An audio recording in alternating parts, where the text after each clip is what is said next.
अस्सलाम वालेकुम फ्रेंड्स, आज हम लोग शुरू करने जा रहे हैं एपिसोड 6 ऑफ नॉवल सल्फाइड, जिसकी राइटर हैं नूर राजपूत। और ये जो आप आवाज़ सुन रहे हैं ये आवाज़ है कायनात हुसैन की। तो फ्रेंड्स 6 एपिसोड हम लोगों ने सुन लिए हैं और अब तक आप लोग कहाँ तक पहुँचे और कहानी को कहाँ तक समझें ये तो आप बताएंगे मुझे कमेंट बॉक्स में। पर मैं आप लोग के साथ कुछ ना कुछ स्पॉइलर शेयर ना करूँ, ऐसा कैसे हो सकता है। तो स्टार्ट करते हैं कहानी से रिलेटेड।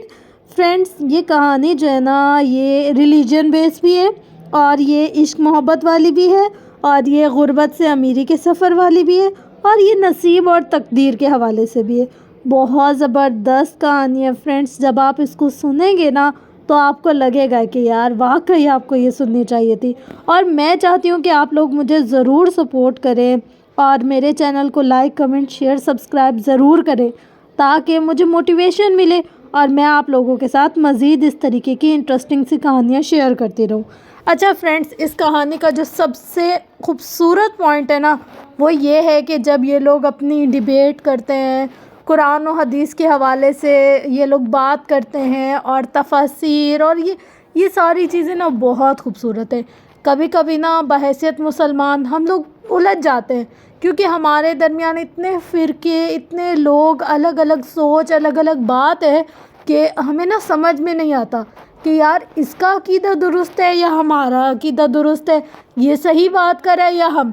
क्योंकि हर बंदा कहता है कि यार हमारी बात बिल्कुल सही है। तो ये सारी बातें आप लोगों को फिर पता चलेंगी जब आप इसको सुन लेंगे। तो बगैर टाइम वेस्ट किए हम इसको स्टार्ट करते हैं। Ready set go. तो कॉफ़ी के कप को इसने उठाकर जैसे ही लबों से लगाया, इसकी नज़र एक कोने में बैठे शख्स पर पड़ी थी जो इसे ही देख रहा था। नज़र मिलने पर वो गड़बड़ाकर चेहरे का रुख मोड़ गया था। एंजल की तिवरी चढ़ी थी। इसने कप को मेज़ पर पटका और अपनी जगह से उठने के बाद कदम इस शख्स की तरफ बढ़ा दिए थे जिसका आधा चेहरा छुपा हुआ था। ये शख्स ना जाने क्यों इसका पीछा करता था। एंजल को इससे हद दर्जा कोफ्त होती थी। आज तो इसने साफ साफ बात करने का फैसला किया था। एंजल को अपनी तरफ आता देखकर वो संभल कर बैठा था और इस तरह जाहिर करने लगा जैसे वो इसे जानता ही ना हो। Excuse me. पास जाने पर एंजल ने सख्त से लहजे में इसे पुकारा। वो चाय पीने में ऐसे मगन था जैसे सुना ही ना हो।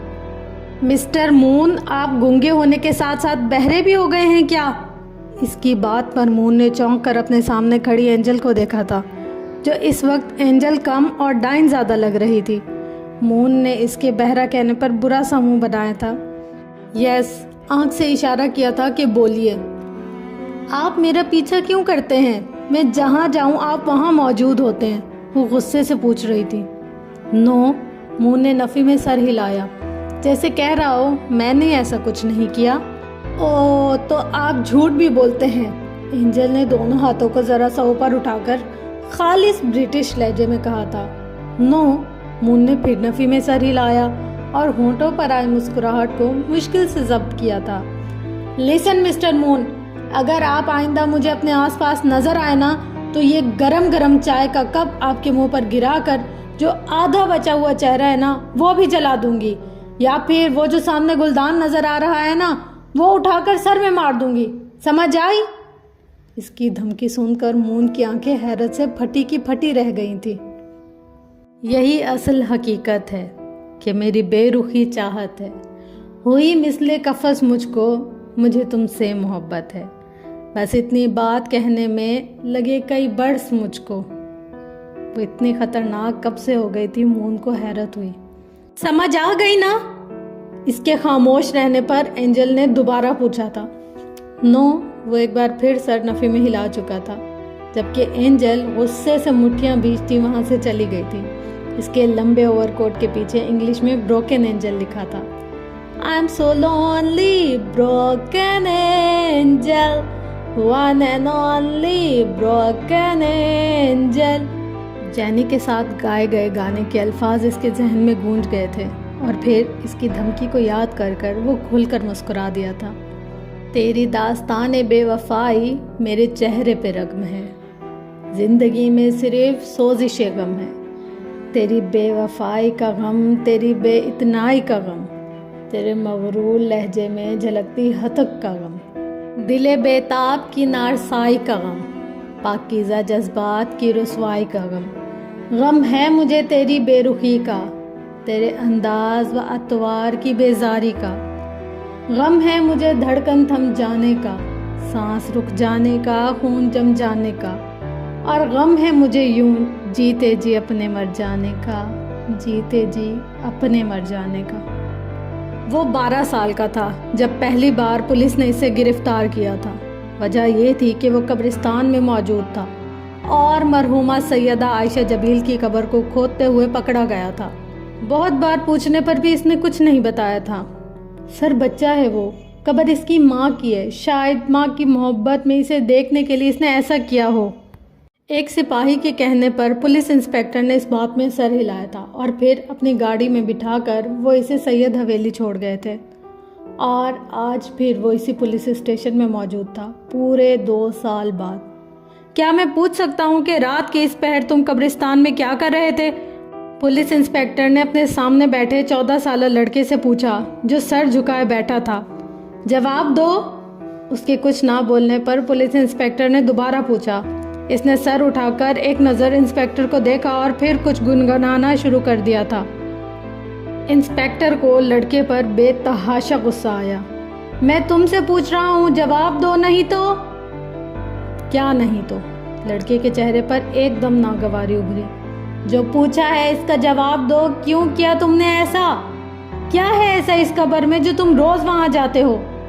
क्या मुझे कब्रिस्तान जाने का हक नहीं है? उल्टा सवाल आया। लेकिन कब्र खोदने का हक किसने दिया तुम्हें? इंस्पेक्टर ने दांत पीसते हुए पूछा था। मैं बस एक तजर्बा करना चाहता था। लड़का अब पुरसुकून हो चुका था। कैसा तजर्बा? इंस्पेक्टर हैरान हुआ। यही कि मरने के बाद कब्र में इंसानी जिस्म के साथ क्या क्या होता है, कौन से कीड़े जिस्म को। क्या बकवास है ये? इंस्पेक्टर ने लड़के की बात काटी। इसकी बात वहां मौजूद सभी लोगों के रोंगटे खड़े कर रही थी, जबकि वो पुरसुकून बैठा था, होंठ सीटी बजाने वाले अंदाज में सुकेड़े हुए थे। इंस्पेक्टर को इस पर किसी पागल का गुमान हुआ था। क्या वो वाकई पागल था? क्या इसके साथ कोई नफ्सियाती मसला था? इंस्पेक्टर समझने से कासिर था।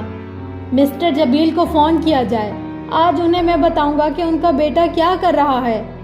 इंस्पेक्टर ने अपने दाएं तरफ खड़े एक सिपाही से कहा था, जो बेयकीनी से इंस्पेक्टर को देख रहा था। सुना नहीं तुमने? फोन मिलाओ। इंस्पेक्टर ने गुस्से से हुक्म दिया। लेकिन सर, वो इलाके की मुअज़्ज़िज़ शख्सियत हैं, उन्हें यहाँ बुलाना। इंस्पेक्टर के घूरने पर बाकी अल्फाज इसके मुंह में ही दम तोड़ गए थे और वो फौरन फ़ोन की तरफ लपका, जबकि लड़का पुरसुकून अंदाज में बैठा कुछ गुनगुना रहा था। शऊर क्या है? सवाल के पहले हिस्से का जवाब इसने पढ़ना शुरू किया था। कुछ सवाल सोच लेते हैं। क्या खुद का रोबोट जो अपना रास्ता खुद तलाश कर सकता है बाशऊर है? क्या पालतू कुत्ता जो जज्बात का इजहार कर सकता है और खुद से फैसले भी ले सकता है, क्या शऊर रखता है? एक नौज़ायदा बच्चा जो दूध पीकर लड़क कर सो गया, इसे बाशऊर कहेंगे? या एक सोते हुए शख्स का शऊर जागते शख्स से फ़र्क है? इस बारे में सच ये है कि हमें अभी भी शऊर की मारूज़ी तारीफ़ या इसकी पैमाइश का तरीका या फ्रेमवर्क नहीं मिला। मादे या तवानाई के बारे में तफसील और कामयाब फ्रेमवर्क मौजूद हैं, मगर जहन के बारे में इनका मुतवाज़ी नहीं। मगर ये सूरत हाल अब बदल रही है। इस दौर की मुश्तरका ज़बान मालूमात है। किताबें, तस्वीर और फिल्में हों या हमारी जीनियाती स्ट्रक्चर्स, इन सब को मालूमात के स्ट्रक्चर में ढाला जा सकता है, जिसे 0 और 1 की सूरत में भी डाला जा सकता है। यह मालूमात खुद किसी मीडियम की मोहताज नहीं, चाहे ये कंप्यूटर की याददाश्त में बरकी चार्ज के तौर पर रहे या किसी सफ़े पर लिखी गई लकीरों में। वैसे ही मालूमात असाबी खुलियों के जोड़ों में भी हालत के तौर पर रह सकती हैं। कंप्यूटर के इब्तदाई दिनों से एक बहस रही है कि जहन को मालूमात की हालतों से समझा जा सकता है, मगर इस ख्याल को किसी भी नज़रिए में बदलने के लिए ज़राए की कमी रही। पहली बार गैलिटिनोनी ने एक मरबूत नज़रिया पेश किया, जिसको इंटीग्रेटेड इंफॉर्मेशन थ्योरी, मरबूत मालूमात का नज़रिया कहा जा सकता है। ये नज़रिया 2 बुनियादों पर खड़ा है। एक ये कि शऊर की हालतें मुमताज़ हैं और मालूमात से भरपूर हैं। दूसरा ये कि ये मालूमात मरबूत है। कोशिश भी की जाए तो एक हालत के टुकड़े नहीं किए जा सकते। یعنی اگر آپ اپنے دوست کو روتے دیکھیں تو یہ نہیں کر سکتے کہ چہرہ دیکھ لیں اور رونے کو نوٹس نہ کریں، یا کسی منظر کا ایک حصہ دیکھ لیں، یاد رکھ لیں اور دوسرا چھوڑ جائیں، تو یہ بھی معلومات ہے، وہ مکمل اور نہ تقسیم ہے۔ جیسے جیسے وہ پڑھ رہی تھی سوچ کی لکیریں اس کے چہرے پر واضح ہو رہی تھیں۔ اتنا پڑھنے کے بعد اس نے صفحہ پلٹا۔ اس مربوط معلومات اور شعور کی اکائی کے پیچھے اعصابی نظام کے بہت سے حصے مل کر کام کرتے ہیں۔ جب یہ تعلق منطقہ ہونا شروع ہو جائے، جیسا کہ نیند یا بے ہوشی کی حالت میں ہو، تو شعور مدھم ہونا شروع ہو جاتا ہے۔ اگر منقسم دماغ والے مریضوں کو دیکھیں جن کے دماغ کے 2 حصوں کا رابطہ مرگی کے دوروں کے علاج کے لیے منقطع کیا جاتا ہے، تو یہ نظر آ جاتا ہے کہ ایسا کرنے سے شعور بھی 2 حصوں میں تقسیم ہو جاتا ہے۔ اس لیے یہ سمجھا جا سکتا ہے کہ شعور کے لیے اکائی کی صورت میں ممتاز حالتوں کا ربط درکار ہے۔ ایک کمپیوٹر ہارڈ ڈسک میں کیپیسٹی ذہن سے زیادہ ہوگی، مگر یہ اکائی کی صورت میں جڑی نہیں۔ اس ہارڈ ڈسک میں معلومات 0 اور 1 کی صورت میں ہیں، اور اس میں محفوظ تصویر سے کمپیوٹر یہ اندازہ نہیں کر سکتا کہ اس میں محفوظ تصویر ایک لڑکی کی ہے جو بچپن سے بڑی ہوتی ہوئی اب ٹین ایجر بن چکی ہے۔ بائیولوجیکل ذہن کم انفارمیشن رکھنے کے باوجود ان کو بہت آسانی سے یکجا کر سکتا ہے۔ ایسا نیورونز کے کراس لنک ہونے کی وجہ سے ہے۔ جتنے لنکس بڑھتے جاتے ہیں وہی معلومات اتنی معنی خیز ہوتی جاتی ہے۔ ان سے ٹینیونی یہ نتیجہ نکالتا ہے کہ انٹیگریٹڈ انفارمیشن کی پیمائش ہی شعور کی پیمائش ہے۔ ان خیالات کو ریاضی کی زبان میں انفارمیشن تھیوری کے تصورات کے طور پر بتایا جا سکتا ہے، اور اصولی طور پر ان کی پیمائش کسی بھی چیز کے لیے کی جا سکتی ہے۔ بائیولوجی میں کسی ایک دماغ کے نیورون، ایکسون، ڈائنورائڈز اور سائنپیسز کو دیکھتے ہوئے اس کی انٹیگریشن کی پیمائش کرنا ممکن ہو سکے گا۔ اس سے جو نمبر نکلے گا جو اس نیٹ ورک کی حالت کی پیمائش کر دے گا، اسے یوں کہہ لیں کہ ان کے اتحاد کا نمبر ہوگا۔ جتنا انٹیگریٹڈ سسٹم ہوگا اتنا یہ اتحاد زیادہ ہوگا، اور اتنا ہی یہ نمبر شعور کی حالتیں بتائے گا۔ اس نظریے سے ہمیں کئی مشکل سوالات کے جواب مل جاتے ہیں۔ سیریبیلم جو کہ دماغ کے پچھلے حصے میں ہے، اس میں نیورونز کی تعداد سیریبرل کارٹیکس سے زیادہ ہے۔ اگر سیریبیلم کام کرنا چھوڑ دے تو کئی صلاحیتیں متاثر ہوتی ہیں، مگر مجموعی طور پر شعور پر اثرات نہیں پڑتا، جبکہ کارٹیکس یا تھیلیمیسس شعور کے لیے بہت ضروری ہیں۔ ایسا کیوں ہے؟ مربوط معلومات کا یہ نظریہ اس کا جواب اس حصے کے سرکٹ کی پیچیدگیوں کے فرق سے دیتا ہے۔ اسی طرح گہری نیند میں اور جاگتی حالت میں انفرادی خلیے کی ایکٹیویٹی میں فرق نہیں آتا، مگر ان حالتوں میں شعوری کیفیت کے فرق کا جواب اس نظریے سے مل جاتا ہے۔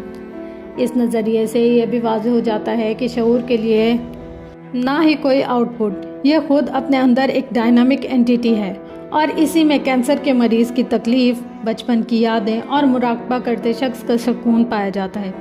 آسکل ورڈ کی تشریح کی جائے تو گلاب کی مہک، سیب کی سرخی، کوئل کی آواز انہی اسبابی تعاملات میں ہی موجود ہے۔ ڈسکلیمر، IIT ابھی شعور کی مکمل وضاحت نہیں کرتا، لیکن اس بارے میں اب تک کی بہترین scientific theory integrated information theory ہے۔ یہ 2004 میں پہلی بار پیش کیا گیا ہے، اور اسے بہتر بنانے پر کام ہو رہا ہے۔ اس کی تیسری ریویژن 2014 کی ہے۔ شعور کے بارے میں ہونے والا بہترین کام ابھی تک یہی ہے۔ اسے سمجھ کر آپ اس موضوع پر ہونے والے کام اور سمت سے متعارف ہو سکتے ہیں۔ انسانی دماغ میں 100 ارب کے قریب نیورونز ہیں۔ ان میں سے زیادہ تر نیورونز دماغ کے ان حصوں میں ہیں جن کا شعور کی پروسیسنگ سے کوئی تعلق نہیں۔ مثال کے طور پر انسان کے دماغ میں سب سے زیادہ نیورون سیریبیلم میں ہے، جو ہمارے حرکات کی کوآرڈینیشن کا کام کرتا ہے، لیکن اس حصے کا شعور سے کوئی تعلق نہیں ہے۔ اس کا مطلب یہ ہے کہ ہم بہت سی ایسی حرکات کرتے ہیں جن کے بارے میں نہ تو ہمیں یہ علم ہوتا ہے کہ یہ حرکات کیسے طے پا رہی ہیں، اور اکثر صورت میں ہمیں یہ بھی علم نہیں ہوتا کہ کوئی بھی حرکت ہو رہی ہے۔ نیورو سائنس کی ایجاد سے پہلے ان حصوں میں ہونے والی پروسیسنگ کو لاشعور کا نام دیا جاتا تھا۔ وہارا امباکر کی ایک نئی تحریر پڑھنے کے بعد ہانم نے ایک گہرا سانس لیا تھا۔ جتنا وہ چیزوں کو جاننا چاہ رہی تھی وہ اتنی ہی پیچیدہ ہوتی جا رہی تھی۔ سلام سید صاحب، وہ گیٹ سے اندر داخل ہوا تھا جب گارڈ نے اسے دیکھ کر سلام کیا تھا۔ گارڈ سیدوں کا بہت احترام کرتا تھا، جبکہ وہ بدقسمتی سے سید خاندان سے تعلق رکھتا تھا۔ وہ بنا کچھ جواب دیے آگے بڑھ گیا تھا۔ क्लास की तरफ जाते हुए इसकी नज़र लॉन में टहलती हानम पर पड़ी थी। वो रुक गया था। वो फ़ोन पर किसी से बात कर रही थी। आरजे की नज़र फ़ोन पर बात करती हानम पर जम गई थी। वो इसके होंठों की हरकत को देखने के बाद अच्छे तरीके से समझ रहा था कि वो क्या बात कर रही थी। अचानक इसके चेहरे पर नागवारी उभरी थी। वो अपने गुस्से को जब्त करता आगे बढ़ गया था। वो जान गया था कि हानम ने फ़ोन पर क्या कहा था। कौन? रोहान जबील? दुनिया की बदकिस्मत तरीन लड़की होगी वो जिसकी ज़िंदगी में रोहान जबील दाखिल होगा। फ़ोन पर हानम ने महरूज से कहा था। आरजे की आंखें गुस्से के बाइस सुर्ख हो चुकी थीं। कॉरिडोर में दाखिल होने पर इसने पिलर को ज़ोरदार ठोकर मारी थी। शायद हानम जानती नहीं थी कि वह अनजाने में जो कह गई थी इसके बदले में आरजे इसे कभी माफ़ नहीं करने वाला था। एक पल लगा था इसे खुद को नॉर्मल करने में और फिर वो गहरा सांस लेता हुआ आगे बढ़ गया था। 5 मिनट बाद वो पुरसुकून सा क्लास में बैठा मिस उम्मे हानम का इंतज़ार कर रहा था। क्या पता हानी वो दुनिया की सबसे खुशकिस्मत तरीन लड़की हो जो रोहान जबील की ज़िंदगी में दाखिल हो। नहीं, ऐसा नहीं हो सकता। एक रिटेशनलिस्ट अगर खुदा को ना मानकर अपने आप को अजीम समझे तो वो बेवकूफ़ हुआ ना। इसके पास अकल होती तो वो खुदा की निशानियों को पहचान लेता। अच्छा छोड़ो बातों को, तुम आज जल्दी एकेडमी आ जाना, कुछ काम है। और कोई इंसान ये नहीं जानता कि दूसरा इंसान अल्लाह पाक से कितना करीब तर है। कैसा काम है? हानम ने पूछा। वो इसकी दूसरी बात को नज़रअंदाज कर गई थी। तुम आओ तो सही, फिर बताती हूँ। ओके, क्लास का टाइम हो गया है, वो ले लूँ फिर आती हूँ, हानम ने पुरसुकून से अंदाज में कहते हुए फ़ोन बंद कर दिया था। जैसे ही वो क्लास में दाखिल हुई आरजे को क्लास में देखकर वो थोड़ा हैरान हुई थी। वो आज वक्त से पहले मौजूद था और कमाल ये कि वो खिड़की से बाहर आसमान को नहीं तक रहा था। कैसी हैं आप मिस उम्मे हानम? वो तमीज़ से पूछ रहा था। हानम को तो हैरत से मुंह खुल गया। क्या हुआ मिस हानम, आप ठीक हैं? वो हौंक बनी से देख रही थी। जब आरजे ने दोबारा पूछा वो संजीदा दिखाई दे रहा था। अल्लाह तौबा, कितने रूप हैं इस शख्स के। अल्लाह इस बला से मुझे बचा। हानम ने दिल ही दिल में दुआ की थी। जी मैं ठीक हूँ, अल्लाह का शुक्र है, वो संभल कर बोली थी। अलबत्ता आरजे के चेहरे पर मुस्कुराहट बिखरी थी। वो जैसे इसकी सोच पड़ गया था। कुछ दिन रह गए थे हानम के इस कॉलेज में, 2 महीने पूरे होने वाले थे। वो ये कुछ दिन बिना किसी हंगामे के गुजारना चाहती थी, लेकिन आरजे ऐसा नहीं होने देने वाला था। आसिया बेगम माहम के साथ बाजार आई थी, घर का कुछ सामान लेने की गर्ज से। शाम हो गई थी, उन्हें वक्त का पता ही नहीं चला। सर्दियों के मौसम में शामें वैसे भी जल्दी दिन को ख़त्म कर देती हैं। जल्दी चलो माहम, हानी बस आने वाली होगी, खाना भी बनाना है, आसिया बेगम ने बेध्यानी में सड़क पार करते हुए कहा था, जब सामने से आती गाड़ी उनसे टकरा गई थी। अम्मी! माहम जो थोड़ा पीछे थी, इसकी खौफनाक आवाज़ गूंज कर रह गई थी।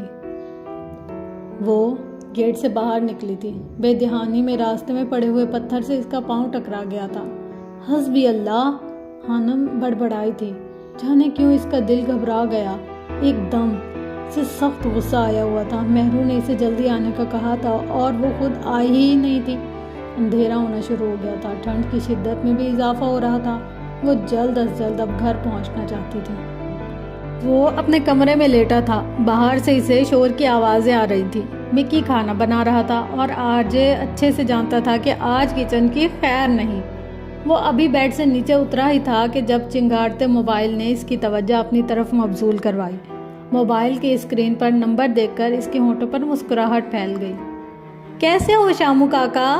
फ़ोन को कान से लगाते हुए इसने पूछा था। सलाम करते हैं पहले आरजे, शाम ने जवाब दिया। ओह फिर से लेक्चर। मौलवी साहब आप मुझे इसलिए फ़ोन करते हैं कि इखलाकियात की बातें सिखाएं? आरजे ने मसनूई खफगी से कहा। नहीं, तुम खुद ही सीख जाओगे। शाम को यकीन था और इसकी बात पर आरजे का फलक शगाफ कहका उभरा था। वो दरवाज़ा खोलकर कमरे से बाहर निकला था। अब इसका रुख किचन की तरफ था, जहाँ मिक्की ने हर चीज़ को तहस नहस किया हुआ था। पूरे किचन में इसने सब्जियों को फैलाया हुआ था। आरजे की किचन को देखकर होश उड़ गए थे। वो काफ़ी सफाई पसंद था और ये शायद इसमें वाहिद एक अच्छी आदत थी। मिक्की ये क्या किया तुमने? वो तकरीबन चिल्लाया था। फ्राइड राइस बनाने की कोशिश कर रहा था। एप्रन पहने मिक्की ने पलट कर कहा था, जिसकी आंखों से आंसू निकल रहे थे। लेकिन तुम रो क्यों रहे हो? आरजे हैरान हुआ। रो नहीं रहा, प्यास काट रहा हूँ, मिक्की ने सूं सूं करते हुए जवाब दिया था, जिस पर एक बार फिर आरजे का कहका उभरा था। हंसो मत आरजे, तुम्हें इसकी हेल्प करनी चाहिए। शाम जो उनकी बातें सुन रहा था, इसके हंसने पर कहा था, इसने मुलाजिम को छुट्टी दी थी, अब भुगते। वो बेरहम हुआ। नहीं हशाम भाई, मुलाजिम की वाइफ की तबीयत खराब थी, वो छुट्टी मांग रहा था, मैंने दे दी, अब ये कह रहा है कि खाना तुम बनाओ। मिक्की ने रोते हुए इसकी शिकायत लगाई थी। यार तुम लोग ऑर्डर कर लो, क्यों अपने आप को अजाब में डाल रहे हो? नहीं, खाना तो यही बनाएगा। इसने हशाम की बात काटी। लगे रहो मुन्ना भाई, वो एक आंख दबाता शरारत से कहता किचन से बाहर निकल गया था, जबकि मिक्की ने मोबाइल पर रेसिपी पर नज़र दौड़ाई और फिर जल्दी जल्दी हाथ चलाने लग गया। सुनो, बीजान चाहती है कि मैं शादी कर लूँ। हशाम इसे अब अपनी मुश्किल बताने वाला था। यानी कि खुदकुशी कर लो? आरजे ने मजाक उड़ाया। शादी खुदकुशी नहीं होती आरजे। हशाम को इसकी बात बुरी लगी थी। अच्छा तो कर लो ना फिर।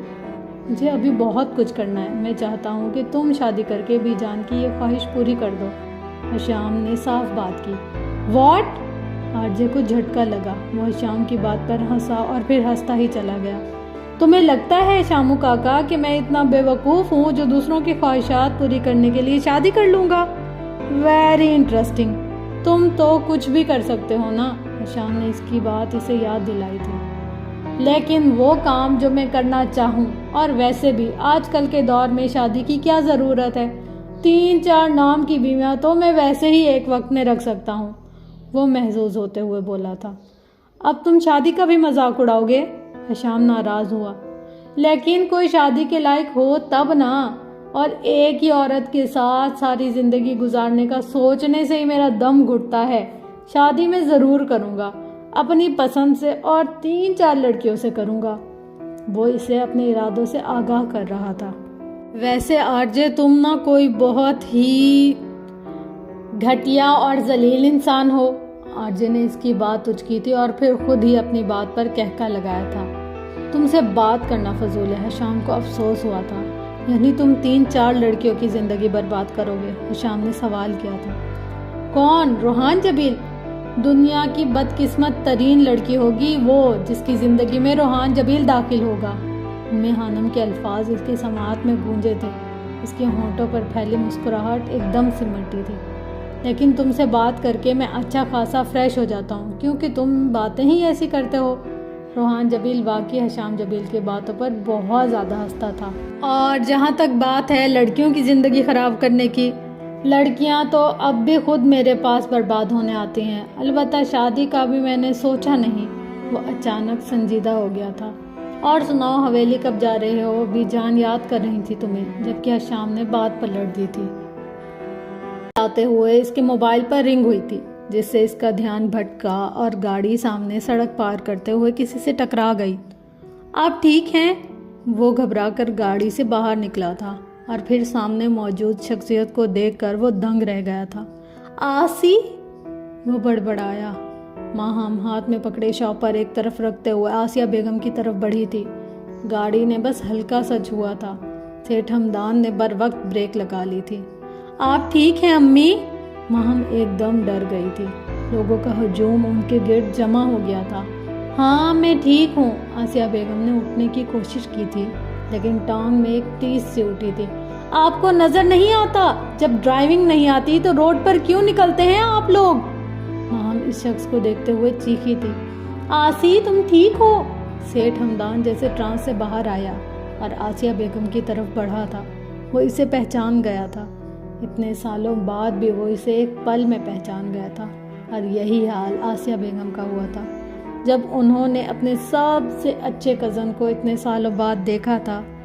ज़्यादा लगी तो नहीं?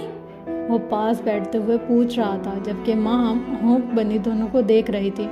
नहीं मैं ठीक हूँ। आसिया बेगम ने माहम का सहारा लेकर उठते हुए जवाब दिया। सेठ हमदान ने आसिया बेगम के चेहरे पर तकलीफ के आसार देख लिए थे। आसिया बेगम को सलामत देकर लोगों का हजूम झट गया था। आ जाओ हॉस्पिटल चलते हैं, शायद तुम्हें ज़्यादा लगी है। نہیں میں ٹھیک ہوں، میں نے کہا نا چلو۔ ہمدان صاحب نے غصے سے ان کی بات کاٹی تھی اور آسیہ بیگم کو لگا تھا کہ وقت کہیں نہیں گیا۔ اس کے سامنے کھڑا ہوا شخص آج بھی ویسے کا ویسا تھا، جیسے کوئی تبدیلی نہیں آئی تھی۔ جیسے ہی وہ گلی میں داخل ہوئی تھی، ایک بڑی سی سیاہ رنگ کی گاڑی گلی سے مین روڈ پر داخل ہوئی۔ خانم چونکی تھی، ان کے محلے میں اس طرح کی گاڑیاں کسی کی نہیں تھی۔ وہ آس پاس کے گھروں کو جانتی تھی، شاید کسی نے نہیں لی ہو۔ وہ بڑبڑاتے ہوئے گھر کی جانب بڑھی تھی۔ خلاف معمول پہلی دستک پر ہی دروازہ کھل گیا تھا، جو ماہم نے کھولا تھا۔ امی کدھر ہیں؟ خانم کو حیرت ہوئی تھی۔ اندر ہیں، ماہم تھوڑی سنجیدہ تھی۔ خانم نے قدم تیزی سے کمرے کی طرف بڑھائے۔ اماں کیا ہوا آپ کو؟ طبیعت ٹھیک ہے نا؟ آسیہ بیگم کو بستر پر لیٹے دیکھ کر خانم پریشان ہو گئی تھی۔ ہاں میں ٹھیک ہوں، آسیہ بیگم نے مسکرا کر جواب دیا تھا۔ بازار سے واپسی پر چھوٹا سا ایکسیڈنٹ ہو گیا تھا امی کا، ماہم نے جیسے دھماکہ کیا تھا۔ خانم تو جیسے سن ہو گئی تھی۔ ارے نہیں، میں بالکل ٹھیک ہوں، کچھ نہیں ہوا مجھے، تم اپنی آنکھوں سے دیکھ لو، آسیہ بیگم نے خانم کے پیلے پڑتے چہرے کو دیکھتے ہوئے کہا۔ اور کمال یہ کہ وہ گاڑی والے امی کے کزن نکلے جو ابھی گئے ہیں۔ ماہم کی بات پر خانم کو وہ گاڑی یاد آ گئی۔ انہیں نظر نہیں آیا کیا؟ ایسے کیسے انہوں نے؟ خانم کے آنسو جیسے گلے میں اٹک گئے تھے۔ غلطی اس کی نہیں ہے، میرا ہی دھیان نہیں تھا، اور خوشی ہے مجھے اس بات کی، اگر میں اس کی گاڑی سے نہ ٹکراتی تو دوبارہ کبھی نہ ملتے۔ چلو اس بہانے سے ملے تو صحیح۔ آسیہ بیگم کے لہجے میں واقعی خوشی تھی اور خانم پریشان ہو گئی تھی۔ اگر امی کو کچھ ہو جاتا؟ وہ اس خیال سے ہی گھبرا گئی تھی۔ ان کا واحد سہارا اس دنیا میں ان کی ماں ہی تھی۔ وہ شکر ادا کر رہی تھی اللہ کا جس نے ان پر اپنا رحم کر دیا تھا۔ آسی نے اتنے سال بیوگی اور غربت میں اس چھوٹے سے گھر میں گزار دیے۔ میں کیسا انسان ہوں، پلٹ کر خبر تک نہ لی۔ سیٹھ ہمدان گاڑی ڈرائیو کرتے ہوئے سوچ رہے تھے، اتنے پیارے بچے ہیں، اگر آج میری وجہ سے آسی کو کچھ ہو جاتا تو میں کبھی خود کو معاف نہیں کر پاتا۔ آسیہ بیگم کی اجڑی حالت دیکھ کر کہیں دور بہت پرانے سوئے ہوئے جذبات ایک دم جاگ گئے تھے۔ وہ جتنی اہم اس کے لیے کل تھی، آج بھی اتنی ہی تھی۔ وہ کبھی اسے نہیں بھولا تھا، آج بھی نہیں۔ خانم کا آج کالج میں آخری دن تھا۔ اس کے 2 ماہ پورے ہو گئے تھے۔ کالج کا مستقل ٹیچر واپس آ گیا تھا۔ ویسے بھی اس کے اپنے پیپرز ہونے والے تھے، وہ مزید جاب نہیں کر سکتی تھی۔ پہلے لیکچر میں آرجے نہیں تھا۔ خانم نے شکر ادا کیا تھا، بچوں نے آج کچھ بھی نہیں پڑھا تھا، بلکہ خانم نے ان سے اپنی کچھ باتیں شیئر کی تھیں۔ وہ انہیں بہت سی اچھی باتیں بتاتی تھی۔ اس وقت وہ اسٹاف روم میں اکیلی بیٹھی تھی جب اسٹوڈنٹس کا گروپ اس کے پاس آیا تھا۔ یہ وہ بچے تھے جنہیں وہ بہت پسند آئی تھی۔ میم ہمیں آپ کا آٹوگراف چاہیے۔ خانم حیران ہوئی، اس نے کبھی اپنی اسٹوڈنٹ لائف میں یہ کام نہیں کیا تھا۔ لیکن کیوں؟ اس نے پوچھا۔ ہمیں یاد رہے گا کہ مس خانم نے ہمیں پڑھایا تھا کبھی۔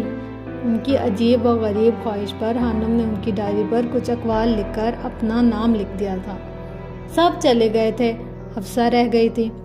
آپ کو کیا چاہیے؟ خانم نے سوالیہ نظروں سے پوچھا۔ آنکھیں کھول کر تو سبھی لکھ لیتے ہیں، سبھی سائن کر لیتے ہیں، میں چاہتی ہوں کہ آپ آنکھیں بند کر کر میری ڈائری پر سائن کریں۔ یہ کیا بات ہوئی؟ مجھے نہیں آتے سائن کرنے آنکھیں بند کر کے، خانم نے جواب دیا۔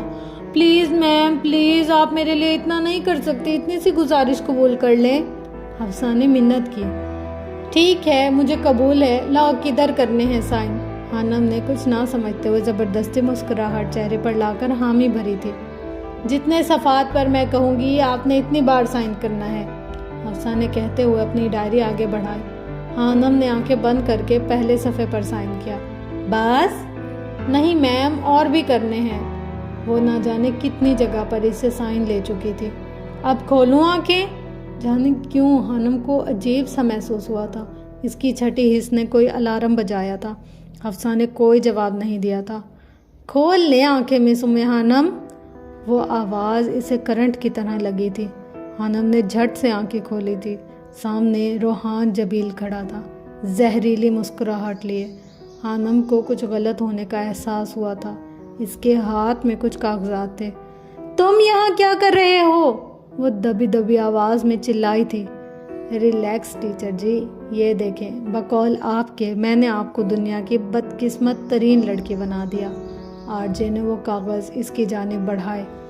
क्या है ये? नागवारी से पूछा गया। खुद देख लो। वो गहरी नज़रों से इसे देखता रहा। कागज़ पर नज़र पड़ते ही हानम का दिमाग उल्टा था। वो निकाहनामा था जिस पर इसके साइन मौजूद थे। हफ्सा इसे धोखा दे गई थी। हानम को अपना सर चकराता महसूस हुआ था। क्या बकवास है ये? मुश्किल से हिम्मत जमा करके हानम ने वो कागज़ इसके मुंह की तरफ उछाला था, बल्कि मुंह पर मारा था। उफ, आहिस्ता बोलो मिसेस।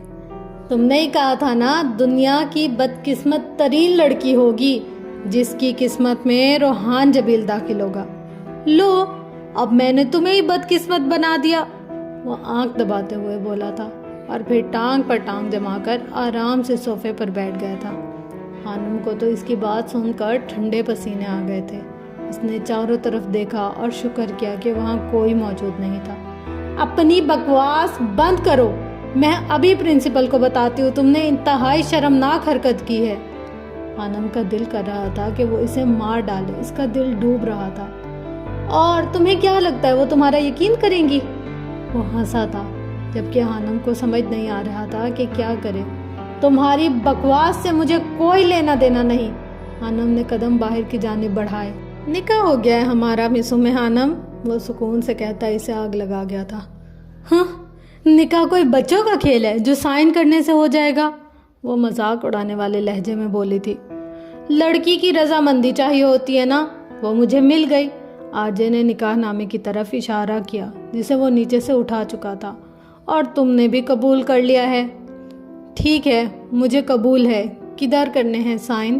वो इसकी आवाज़ रिकॉर्ड कर चुका था। हानम तो दंग रह गई थी। बाकी की कार्रवाई अब देख लो। इसने मोबाइल पर किसी का नंबर मिलाया था। हाँ मिकी, लड़की ने साइन कर दिए हैं। मौलवी से कहो निकाह पढ़ाए। इसके अल्फाज ने हानम के पैरों के नीचे से ज़मीन खींच ली थी। दूसरी तरफ से मौलवी की आवाज़ उभरी थी। वो निकाह पढ़ा रहा था। क्या आपको कबूल है? मैं हानम ने बाकायदा अपना और रोहान जबील का नाम सुना था और रोहान ने किस कदर चालाकी से मौलवी के पूछने पर हानम की रिकॉर्ड की गई आवाज़ से सिर्फ कबूल है को मौलवी तक पहुंचाया था। इसके इस तरह करने पर हानम फटी फटी निगाहों से इसे देख रही थी। 3 बार मौलवी ने पूछा था, 3 बार कबूल है वो सुन चुकी थे। जी साइन कर दिए हैं हानम ने, अब मेरी बारी, वो पुरसुकून सा कह रहा था। साइन वो पहले कर चुकी थी। इससे पहले मौलवी मज़ीद कुछ बोलता हानम को जैसे एक झटका लगा था। वो बिना कुछ बोले स्टाफ रूम से बाहर की जानिब भागी थी और फिर भागती ही चली गई। और पीछे से आरजे अब कबूल है बोल रहा था। निकाहनामे पर साइन करने के बाद इसने मोबाइल पर चलती रिकॉर्डिंग जिससे मौलवी की आवाज़ उभर रही थी इसको बंद किया। स्टूपिड, भाग गई डर कर। मिन्नतें भी नहीं की मेरी कि ये सब ना करो। अपनी ही बात पर इसने कहका लगाया। हानम के जाने के बाद वो एक झटके से सोफे से उठा, निकाहनामे को फाड़ना चाहा, फिर अचानक कुछ सोच कर रुक गया। क्या पता कभी ज़िंदगी में इसकी ज़रूरत पड़ जाए, इसने खुद से कहा था। इसे इस वक्त ना तो इस निकाहनामे में कोई दिलचस्पी थी, ना ही उम्मे हानम में। इसके लिए ये एक एडवेंचर जैसा था। हानम की हालत ने इसे काफ़ी लुत्फ दिया था, लेकिन हैरत है इस घमंडी लड़की ने ना माफ़ी मांगी और ना मिन्नतें की मेरी। वो भौवें सुकेड़ते हुए बड़बड़ाया था और फिर इस कागज़ के टुकड़े को जेब में रखने के बाद वो सीटी बजाता स्टाफ रूम से बाहर निकल गया था। वो जीत गया था। वो फतह का बादशाह था। वो वक्त और किस्मत दोनों पर हुकूमत करता था। वो जैसा चाहता था वैसा हो जाता था। वो फातिह बनना जानता था। इस कॉलेज में अब इसकी दिलचस्पी के लायक कोई चीज़ नहीं बची थी। वो सीटी पर धुन बजाता कॉलेज से बाहर निकल गया था।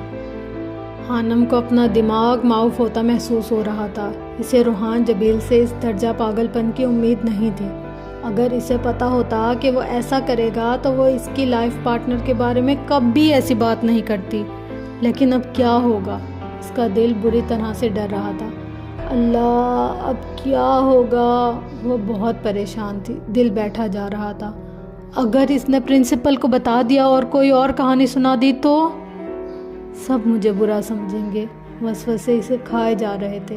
اس نے پڑھا تھا کہ سلفائٹ اپنے عمل اور اپنے رد عمل دونوں سے لوگوں کو چونکا دیتے ہیں، لیکن اس آر جے نے تو اس کا دماغ ہی گھما دیا تھا۔ اس نے طے کر لیا تھا کہ اب وہ کالج میں کبھی نہیں جائے گی۔ اپنی طرف سے وہ دونوں اس کالج کو ہمیشہ کے لیے چھوڑ گئے تھے۔ آر جے سنا دو کچھ، محسن نے اس کی منت کی تھی۔ کلب کے تیز میوزک اور تھرتھراتے جسموں کی بھیڑ میں وہ لوگ پرسکون سے بیٹھے تھے، سیاہ رنگ کی جیکٹ کے پیچھے جس پر بڑا سا آر جے لکھا تھا اور گلے میں چین پہنے جس پر آر جے لکھا ہوا لٹک رہا تھا۔ وہ اس کلب کی شان لگ رہا تھا۔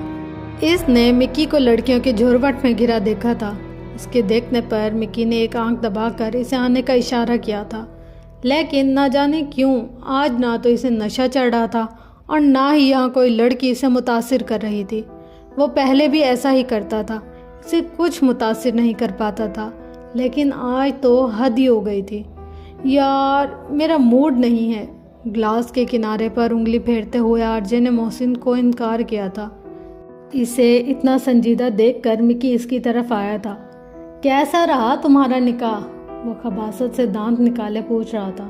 نکاح؟ واٹ ربش! کون سا نکاح؟ وہ جسٹ فرینک تھا اس ام خانم کو ڈرانے کے لیے۔ اور وہ نکاح نامہ؟ مکی نے دوبارہ پوچھا۔ اس کی بات پر آر جے چونکا تھا۔ وہ تو اس نے پھینکا ہی نہیں۔ کچھ یاد آنے پر اس نے پینٹ کی جیب سے وہ کاغذ نکالا تھا جس پر ان دونوں کے سائن تھے۔ یہ رہا۔ مکی نے اس کے ہاتھ سے وہ کاغذ جھپٹا تھا۔ دلہا دلہن دونوں کے سائن ہیں، بس گواہوں کے خانے خالی ہیں۔ ادھر لاؤ، سائن کرتا ہوں۔ مذاق سمجھتے ہوئے مکی نے اپنے سائن کر دیے تھے اور پھر کاغذ کو محسن کی طرف بڑھایا۔ محسن نے بھی ہنستے ہوئے سائن کیے تھے۔ اس کے بعد وہ اس کاغذ کے ٹکڑے کو لے کر گروپ کے دوسرے لڑکوں کی طرف بڑھا تھا۔ 5 منٹ بعد وہ نکاح نامے کو لہراتا واپس آیا تھا۔ یہ لو آر جے، کام مکمل ہو گیا ہے۔ شیطانی مسکراہٹ لیے وہ آر جے کی طرف دیکھ رہا تھا۔ انٹرسٹنگ۔ آر جے کے لیے یہ سب ایک نیا کھیل تھا۔ اس کی آنکھیں چمک رہی تھی۔ اس نے پھر وہ کاغذ کا ٹکڑا جس کی اس کے نزدیک کوئی اہمیت نہ تھی بنا سوچے سمجھے جیکٹ کی جیب میں رکھ لیا تھا۔ وہ نہیں جانتا تھا کہ وہ کاغذ کا ٹکڑا اب قانونی اور شرعی طور پر ایک مکمل نکاح نامے کی حیثیت اختیار کر گیا تھا۔ پلیز یار کچھ سنا دو، اس بار مکی نے گٹار اسے تھماتے ہوئے کہا تھا، اور کچھ سوچ کر آر جے نے اسے پکڑ لیا تھا۔ خانم کالج سے سیدھا گھر آ گئی تھی۔ وہ اپنی اکیڈمی نہیں گئی تھی۔ اس کا سر درد سے پھٹ رہا تھا۔ کیا ہوا ہانی، تم ٹھیک ہو؟ آسیہ بیگم نے پریشانی سے پوچھا۔ جی اماں میں ٹھیک ہوں، وہ بس اتنا ہی کہہ پائی تھی۔ اس کے بعد وہ بستر میں گھس گئی تھی۔ اگر مہرو کو پتہ چل گیا اور اسمارہ آپی، وہ سب لوگ کیا سوچیں گے میرے بارے میں؟ نہیں، ایسے نکاح تو نہیں ہوتا۔ اب وہ خود کو تسلیاں دے رہی تھی، لیکن اس نکاح نامے پر سائن تو میرے ہی ہیں۔ اس کا دل بیٹھا جا رہا تھا۔ اسی ڈر اور خوف میں اسے رات تک بخار ہو گیا تھا۔ وہ کسی سے بھی کچھ نہیں کہہ سکتی تھی۔ یا اللہ مجھ پر رحم کر۔ اسے اپنے پچھلے سارے گناہ یاد آ رہے تھے اور نم آنکھوں سے وہ صدقے دل سے دعائیں مانگ رہی تھی کہ وہ روحان جبیل اس بات کا ذکر کسی سے نہ کرے۔ اور حفصہ، اسے تو میں نے بہت اچھا سمجھا تھا، اس نے دھوکہ کیا میرے ساتھ۔ خانم کو سخت افسوس ہو رہا تھا اور وہ کچھ کر بھی نہیں سکتی تھی۔ تمہیں پتہ ہے مائی بیٹا آج میں کس سے ملا؟ سیٹھ ہمدان بہت پرجوش سے اپنی بیٹی کو بتا رہے تھے۔ کس سے بابا؟ فون کی دوسری جانب سے آواز ابھری تھی۔ آسی سے۔ ہمدان صاحب کے لب کانپ رہے تھے۔ کیا سچ میں بابا؟ وہ حیران ہوئی تھی۔ ہاں، اور اس کی حالت دیکھ کر مجھے بہت افسوس ہوا خود پر۔ میں بہت شرمندہ ہوں، ایک ہی شہر میں رہتے ہوئے میں نے کبھی جا کر اس کی خبر نہیں لی۔ سیٹھ ہمدان سچ میں بہت افسردہ تھے۔ کیسی ہیں وہ بابا؟ ماہی نے پوچھا تھا۔ میرے لیے تو آج بھی ویسے ہی ہے، 22 سال پہلے والی آسی، مجھ سے فرمائشیں کر کر کے چیزیں منگوانے والی، لیکن وقت اور حالات نے اسے کافی بدل دیا ہے۔ اب کچھ نہیں مانگتی وہ۔ تو بابا آپ اب ان کی مدد کر دینا، قسمت نے آپ کو دوسرا موقع دیا ہے، اسے مت گنوائیں۔ ماہی کی بات نے سیٹھ ہمدان کو چونکا دیا تھا، جبکہ ماہی جانتی تھی کہ وہ ایسا کیوں کہہ رہی تھی۔ اس کے بابا نے کتنے سال اکیلے گزار دیے تھے صرف ماہی کی وجہ سے۔ وہ پہلی محبت کو آج بھی اپنے دل میں بسائے بیٹھے تھے۔ یہ قدرتی امر ہے، انسان اپنی پہلی محبت کو چاہ کر بھی نہیں بھول سکتا۔ وہ گلے کا تاگ بن کر ہمیشہ ساتھ رہتی ہے، ہر لمحہ اپنے ہونے کا احساس دلاتی ہے۔ یہ ایک خالص جذبہ ہے جسے چاہ کر بھی ہم بھلا نہیں سکتے۔ پہلی محبت پرانے مقدمے کی طرح ہوتی ہے، نہ ختم ہوتی ہے اور نہ ہی انسان باعزت بری ہوتا ہے۔ اور محبت نہ ملنے کا دکھ ماہی سے بہتر کون جان سکتا تھا۔ محبت جن سے ہوتی ہے انہیں کھونے کا ڈر ہر وقت دامن گیر رہتا ہے۔ یقین کی آخری منزل پر آ کر بھی کوئی جذبہ، کوئی شک، کوئی اندیشہ بہت بے چین رکھتا ہے۔ محبت جن سے ہوتی ہے انہیں کھونے کا ڈر ہر وقت دامن گیر رہتا ہے۔